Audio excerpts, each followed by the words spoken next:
এই চ্যানেলে সম্প্রচারিত সকল খবরই সচেতনতামূলক এবং শিক্ষণীয়, কোনো কিছুই প্রভাবিত নয়।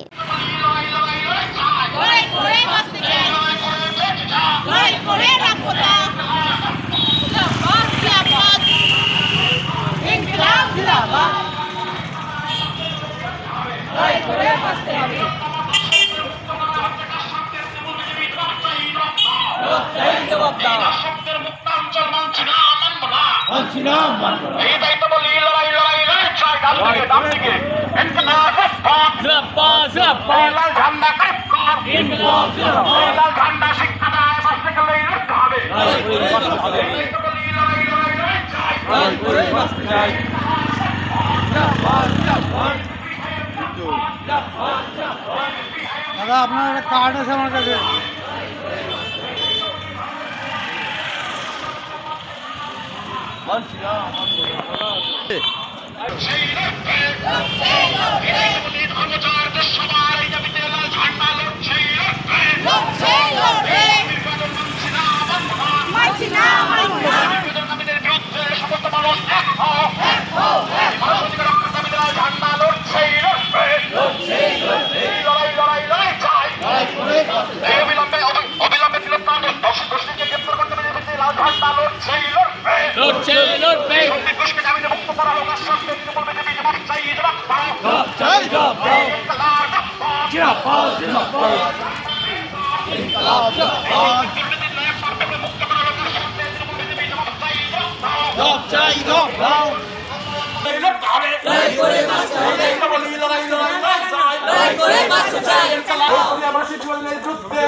এই মশাল মিছিল করার উদ্দেশ্যটা কি?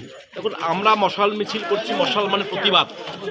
মশাল মানে হচ্ছে মানুষকে একত্রিত করার নিশান। মশাল মানে হচ্ছে দুর্নীতির বিরুদ্ধে, তাকে আগুন জ্বালিয়ে দাও।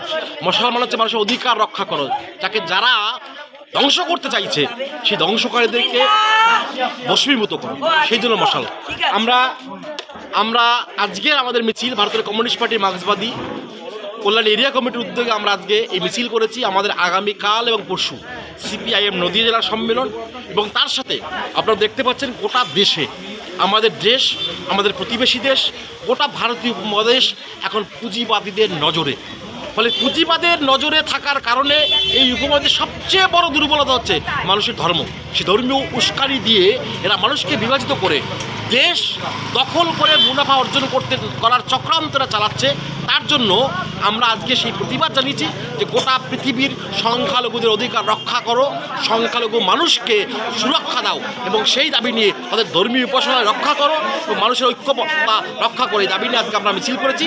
সেই মিছিলে আমরা সেই মিছিলে সামিল হয়েছি। আপনারা জানেন যে এই যে পার্থ চট্টোপাধ্যায় তার মুক্তি, এই বিষয়টা নিয়ে কি বলবেন? আর এটা এক কথায় তৃণমূল বিজেপির সেটিং।